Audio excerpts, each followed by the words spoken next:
Halo teman-teman, di video kali ini saya akan berbagi pembelajaran saya tentang tense tag query atau yang sebelumnya dikenal sebagai React query.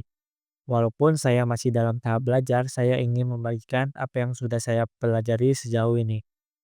Jadi, anggap saja ini video sharing, santai dan kita sama-sama belajar ya. Test query adalah library yang sangat membantu untuk mengambil, menyimpan, dan menyinkronkan data dari server atau API. Library ini bisa digunakan di berbagai framework JavaScript. Namun pada video ini saya akan fokus di framework React.js. Kalau biasanya kita menggunakan use effect dan use state untuk mengambil data, Tense query bisa menyederhanakan proses tersebut. Di dalam tense query tersebut, itu tidak perlu lagi mengatur loading dan error secara manual. Ada fitur caching juga dan bisa melakukan refresh data secara otomatis. Oke, di sini saya telah menyiapkan satu project React.js yang menggunakan Vite.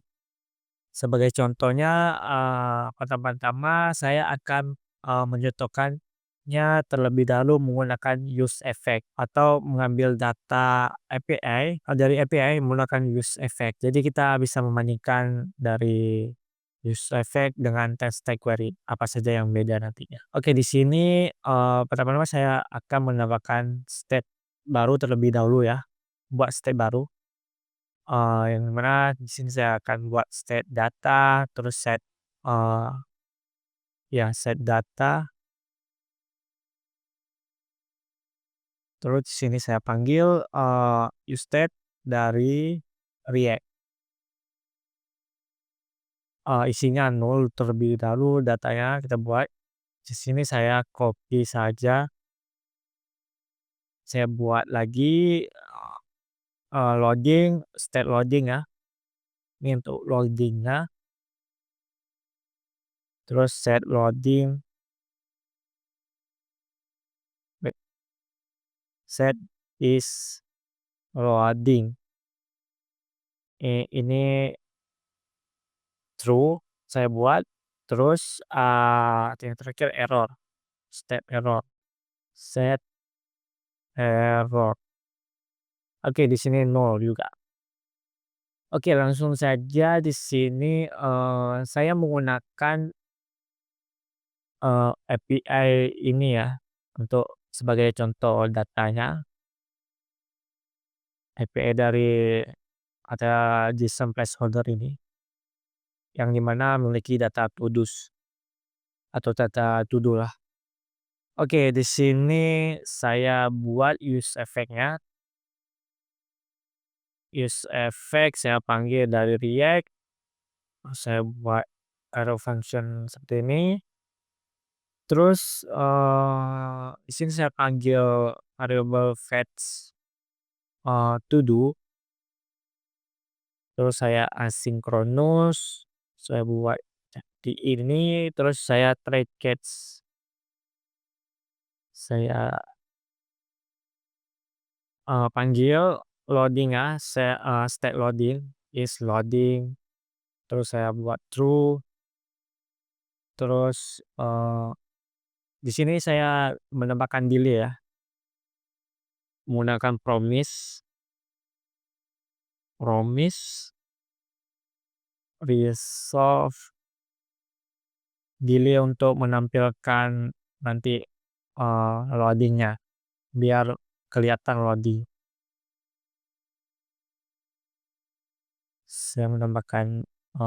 Terus saya menambahkan variable res di sini untuk memanggil, API atau data fetch-nya, data API fetch-nya dari link ini. Nah, di sini saya copy aja. Fetch, ya seperti ini. Oke, langsung saja terus saya, simpan datanya, pas to do await, res JSON, dalam bentuk JSON. Terus saya simpan di dalam state set data, to dos, seperti ini.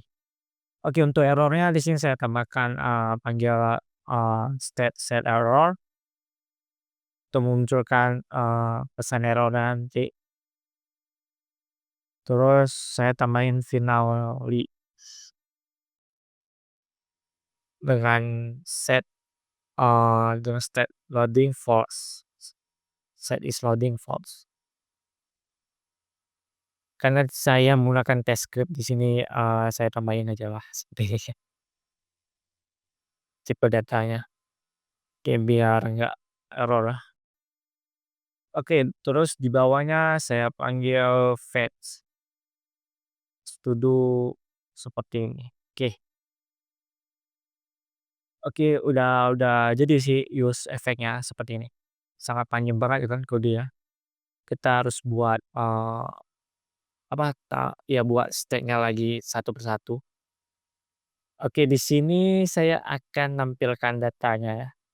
Oke, pertama, selanjutnya saya buat jika loading, saya panggil kondisi jika loading tuh akan muncul apa nanti. Di sini saya menggunakan div aja ya, div, loading aja sih, pesan loading atau ya pesan loading aja. Terus kalau error tuh muncul apa nanti di sini saya return-kan div, pesannya error saja. Error seperti ini, error message pesannya. Nah, terus setelah saya panggil datanya menggunakan webpack use effect, terus saya, tampilkan deh di sini datanya atau, saya mapping ya datanya. Di sini saya panggil tag u u ul saja, unlist tag tag tag apa sih namanya, pokoknya tag inilah, tag list ya. Oke, di sini saya, panggil data, terus saya mapping sini to do, terus, ya error function begini, terus saya panggil tag li atau tag list ya.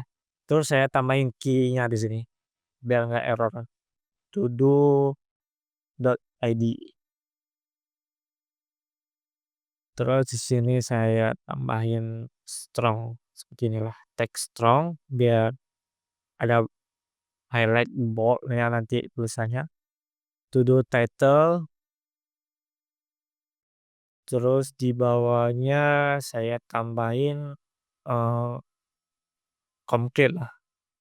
Karena di sini coba kita lihat terlebih dahulu ya, ada datanya ada apa aja. Nah, di sini ada user ID, title, complete. Oke oke, jadi sini saya tambahin complete-nya ya, complete saya tampilkan selesai, ji saya tambahkan optional operator kondisional, apa sih namanya? Lupa saya. Oke ya, ya saya tambahin gitu, belum selesai. Oke, saya tambahin tipe datanya di atas. Di sini saya buat tipe datanya, tipe data to do. Kita saya samain aja tadi user ID, tipe datanya tuh number, terus ada ID tipenya datanya number juga, terus title, tipe datanya string, ini kenapa seperti ini ya? Tipe tab ya seperti ini salah sih, bracket-nya salah. Oke seperti oke, yang terakhir complete complete set seperti ini. Nah, boolean, tipe datanya boolean. Oke, di sini saya langsung panggil di dalam ini, dalam state ini, saya panggil seperti ini untuk menerapkan tipe datanya, to do, terus seperti ini ya. Kalau tidak ada nol. Oke, error-nya sudah hilang ya. Oke, mungkin udah sih kayak gini. Ya kayak gimana sih? Oke kita cek, di browser apakah sudah muncul. Oke ini, mmm, wait wait, sebenarnya ada error karena loading ya. Kenapa loading-nya, oke, kita sama-sama belajar sih sini. Oke oke, saya lupa tipe data, boleh ya? Nah, mungkin saya tambahin jika resnya oke, itu true, saya true new error. Ya, true new error seperti ini, failed to fetch, oke, saya lupa tambahin ini. Ini apa sih namanya? Callback callback apa? Callback void. Nah, ya ya tidak muncul kan gitu ya. Oke, ini sudah muncul. Nah, loading-nya sudah muncul juga. Oke, kalau error, kita coba tes error-nya deh. Di sini saya salahin ya URL-nya, terus setelah saya refresh, tunggu, muncul pesan error, failed to fetch, berarti udah berhasil ya, ya state-nya sudah berhasil juga kita tampilkan. Oke, ya seperti ini sih kalau kita menggunakan use effect. Oke, selanjutnya saya akan mencoba dengan test tag query. Oke, pertama, sebelum saya mencoba, saya menginstal test tag query-nya terlebih dahulu. Di sini saya langsung buka dokumentasinya saja ya.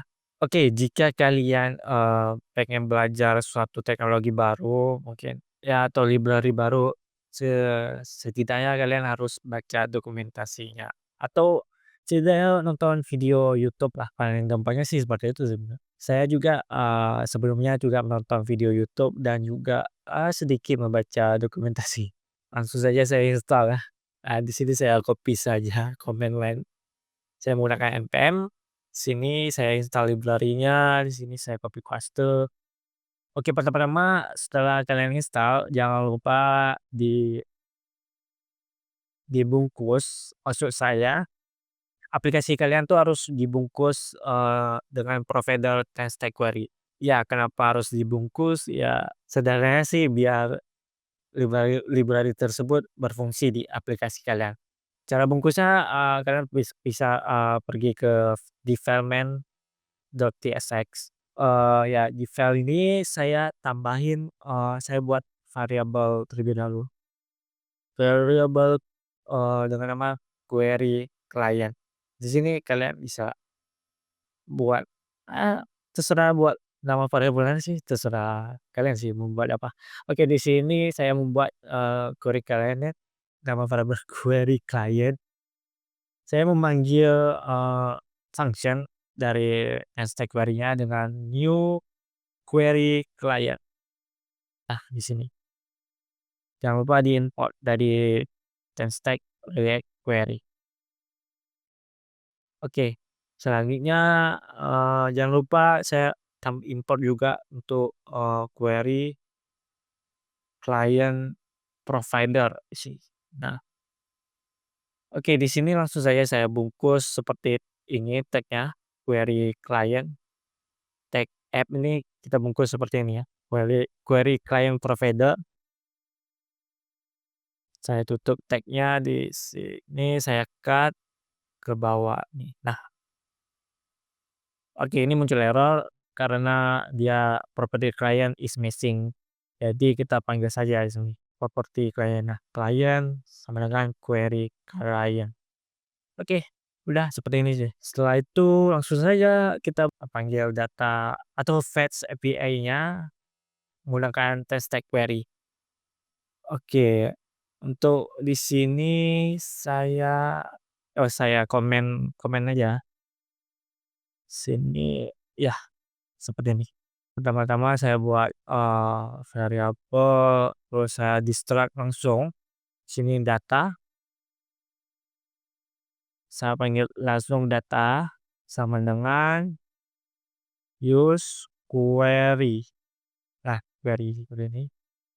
Terus ya buka kurung, tutup. Nah, di sini kalian harus menambahkan parameter, parameter dari use query-nya.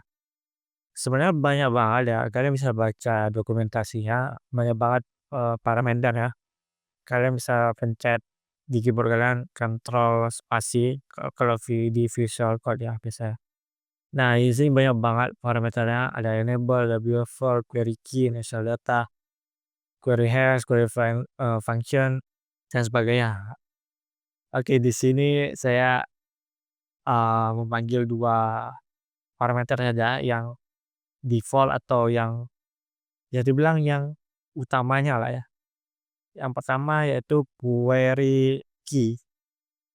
Query key ini, sangat diperlukan ya, karena ini jika nggak ada key ini ya tidak ada pemanggilan fetch data, sesimpel itu sih mungkin. Ya, yang setahu saya sih seperti itu. Oke, karena query key-nya menerima data array, di sini saya buat datanya seperti ini, untuk memanggil datanya. Data array-nya todos, terus selanjutnya saya panggil, query event atau query function. Saya panggil get to do di sini. Saya buat, function yang di bawah di sini. Saya buat const get to do, terus saya asynchronous maksud saya, terus, saya panggil tipe datanya dari tipe data to do seperti ini. Ini karena saya menggunakan TypeScript ya. Jadi ya seperti ini ya. Terus saya panggil await new, saya copy saja ya, mana tadi, ya copy ini, untuk memberi tab out biar, loading-nya kelihatan nanti. Oke, terus saya panggil const rest sama dengan await, terus saya panggil fetch link API-nya, sini saya copy saja lagi, copy, paste di sini. Oke salah, oke sini paste. Terus saya buat kondisi jika, rest-nya tidak oke, itu melemparkan pesan error seperti ini ya, error pilot, to fetch to do, salah itu. Oke, terus terakhir kita return await dengan format JSON. Oke, setelah itu udah selesai sih, belum sih. Oh ya udah, oh ya udah selesai sebenarnya seperti ini sebenarnya. Oke, kita lihat webnya, ya muncul ya data sederhana seperti itu. Oke, kita tinggal tambahin aja di sini, tambahin aja di sini. Misalnya misalnya error atau misalnya is loading kita panggil, terus kita buat di sini, loading, muncul loading. Jadi kita tidak perlu lagi, mendapatkan state satu-satu seperti ini. Tinggal kita tambahin aja di strukturnya, di variable n-nya. Terus misalnya, error bukan error, is error sih, error misalnya. Nah, udah sederhana seperti itu. Coba kita salahin ini link-nya, apakah muncul error? Oke ya, muncul pesan error. Sebenarnya, ini banyak banget ya, kalian bisa tambahin lagi apa, is fetching, kalian bisa tambahin juga. Jadi bisa otomatis nanti di-fetching data API-nya. Oke, di sini saya cuma mencontohkan 3 saja biar tidak lama video ya. Oke, selanjutnya mungkin saya akan mencontohkan bagaimana cara menapikan, atau memisahkan kode use query ini ke file yang lain atau file yang berbeda. Oke, di sini, saya akan menambahkan atau saya akan membuat reusable query ya, yang di mana reusable query ini agar bisa di-maintain kode project-nya atau mudah di-maintain lah. Oke, sebagai contohnya di sini saya buat, nama foldernya query option. Sebenarnya ini bebas saja kalian mau mau menamakannya apa ya, tidak ada rule yang benar gitu. Dari option terus saya buat, file create query option.ts. Oke oke, di sini saya cut saja ini, saya cut yang ini ya, jangan semua yang cut. Ini, oke, cut. Sini saya panggil oke, pertama-tama saya buat ini dulu, function export before function create, to do query option. Dan di dalamnya saya akan return query option. Jangan lupa di-import di sini dari stack query. Terus saya di dalamnya saya yang pastekan yang tadi yang saya cut. Oke, karena ini tidak nemu function get to do-nya, di sini saya cut juga, function get to do ya. Saya cut terus saya paste di sini. Sebenarnya kalian bisa memisahkan kode ini juga ke file yang lain. Ini udah berhasil ya. Jadi kodenya sudah saya pisahkan di folder ke file yang lain. Oke, di sini saya akan memberikan satu contoh lagi yaitu menambahkan atau mengambil data ID to do ya. Bagaimana caranya? Caranya simpel banget. Di sini saya buat, file baru lagi yaitu di folder query option dengan nama create, to do by id.ts. Jangan menggunakan tsx ya, ini karena tidak ada merender suatu komponen. Jadi kita hanya dengan, formatnya itu ts saja. Oke, di sini saya menambahkan, saya copy paste ya lah. Ini saya copy paste semua dari file create query option. Di paste saya ya ganti namanya di sini create, eee, create to do by id query option. Nah, jangan lupa kalian passing, parameternya parameter number biar, query option ini menerima data atau value ID number-nya. Dengan cara di sini saya menambahkan di query key, di sini saya menambahkan ID di sini, ID. Terus di get to do juga, saya menambahkan, eee, passing ID-nya juga di sini, ID dengan tipe data number. Nah, di sini muncul pesan error, karena di sini saya telah passing ID-nya.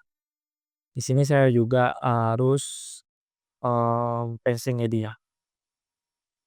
Tapi tidak bisa seperti ini ya, kita harus menambahkan arrow seperti ini, arrow function atau bisa disebut arrow function nggak di sini, seperti ini.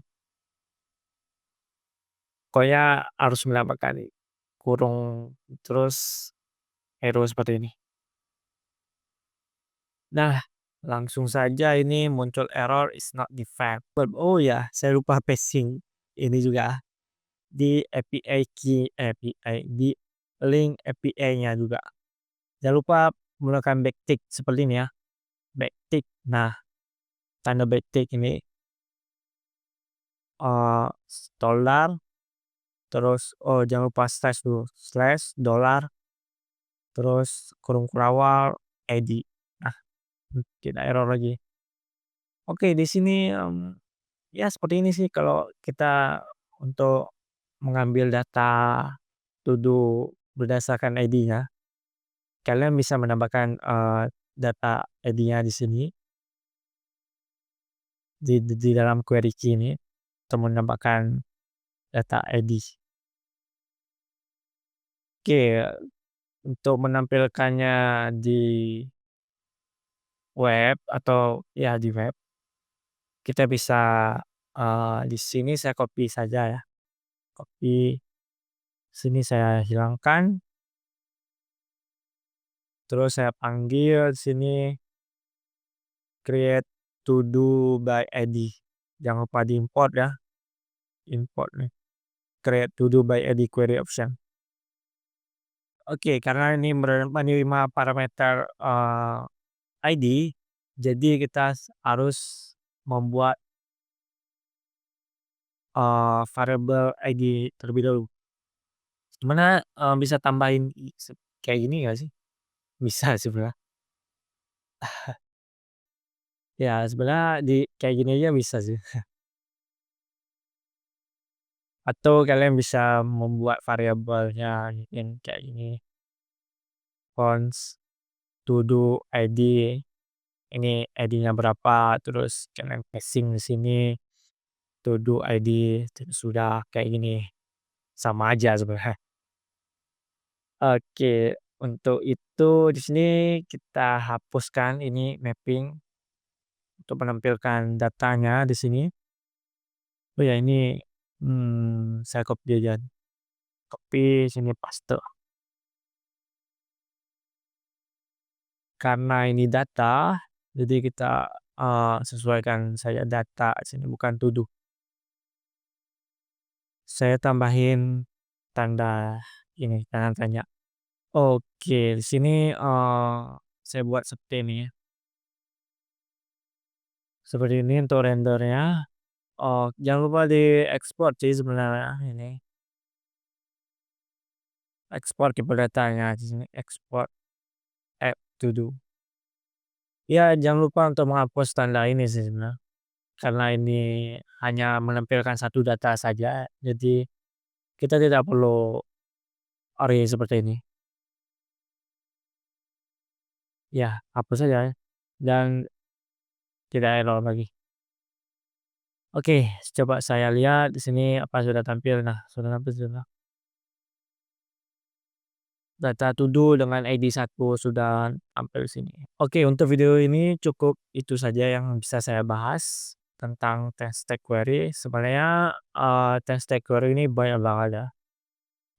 Kalau kalian penasaran, kalian bisa baca di dokumentasinya di sini teststag.com. Kalian lihat saja di sini di, menu test tag query. Oke, semoga video ini bermanfaat. Mungkin ada penjelasan saya keliru atau ada yang kurang paham, boleh ditulis komentar di bawah.